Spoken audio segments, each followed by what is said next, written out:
वैष्णवीने आपल्या आयुष्याचा केलेला शेवट हा अत्यंत दुर्दैवी आहे.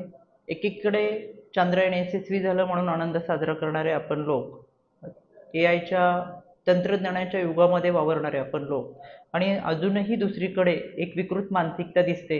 म्हणजे हुंड्यासाठी पैशासाठी जर छळ होत असेल आणि त्यामुळे या विकृतीच्या मानसिकतेला बळी पडून आत्महत्या करण्यात वैष्णवीने आपलं आयुष्य संपवलंय. मी याचा जाहीर निषेध करते. याच घटनेच्या संदर्भात बोलायचं असेल तर थोडंसं खुलासाने मला आवर्जून सांगावंसं वाटतं. 6/11/2024 रोजी करिश्मा हगवणे यांनी राज्य महिला आयोगाला तक्रार दाखल केली होती. पण ही तक्रार होती ती भाऊजय आणि भाऊ यांच्या विरोधात. 7/11/2024 रोजी राज्य महिला आयोगाने तातडीने दखल घेत पौड पोलीस स्टेशनला कारवाई करण्याच्या सूचना दिल्या.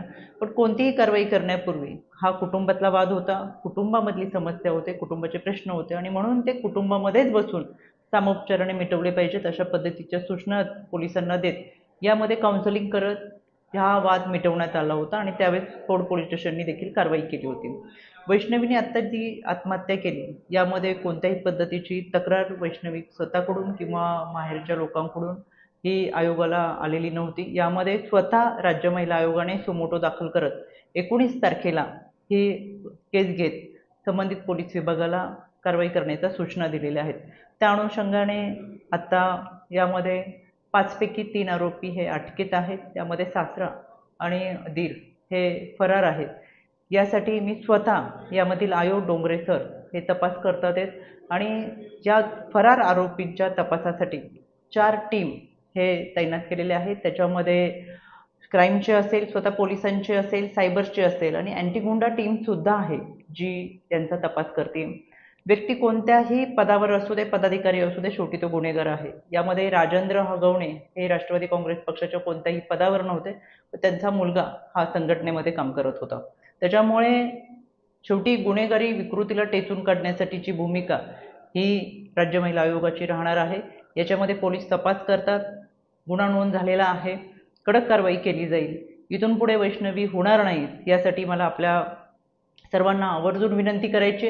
शेवटी ज्या पद्धतीने बालविवाहाच्या विरोधातला कायदा आहे, गर्भनिधन चाचणीच्या विरोधातला कायदा आहे, तसाच हुंडा प्रतिबंधक सुद्धा कायदा आहे. हुंडा देऊ आणि घेऊ नये यासाठी फार मोठ्या प्रमाणातल्या मोहीम ह्या महाराष्ट्रात राबवल्या जातात. त्याच्यामुळे जे कोणी हुंडा मागत असेल तर त्यांना खरं मुलगी नको आहे, हुंडा आणि लालसा त्यांच्या मनामध्ये आहे. त्याच्यामुळे आपण तळहाताच्या फोडासारख्या जपलेल्या मुलीसाठी जर विवाह करत असताना कोणी हुंडा मागत असेल तर तातडीने पोलिसांकडे गुन्हा नोंद करण्यासाठी मागणी करा, कारवाई करा. आणि खऱ्या अर्थानं या कायद्याच्या चौकटीतून कायदा अधिक सक्षम आहे, पण त्या पद्धतीने आपली भूमिका मांडण्यासाठी आपण सगळेजण एकत्रितरित्या काम करूया. राज्य महिला आयोगाच्या वतीनं सुमोटो दाखल करत यामध्ये पूर्णपणे पाठपुरावा केला जाईल. आरोपींवरती कठोर कारवाई आणि शिक्षा होईल यासाठी राज्य महिला आयोग हे सतर्क आहेत. पण त्याचबरोबर हुंडासाठी कोणाचा बळी जाऊ नये याच्यासाठी आपण सगळ्यांनी एकत्र येत खऱ्या अर्थानं भारतरत्न डॉक्टर बाबासाहेब आंबेडकरांनी तुम्हाला आणि मला संविधान दिलंय, घटना दिलंय, तर यासाठीच की माणूस म्हणून आपल्याला जगता आलं पाहिजे.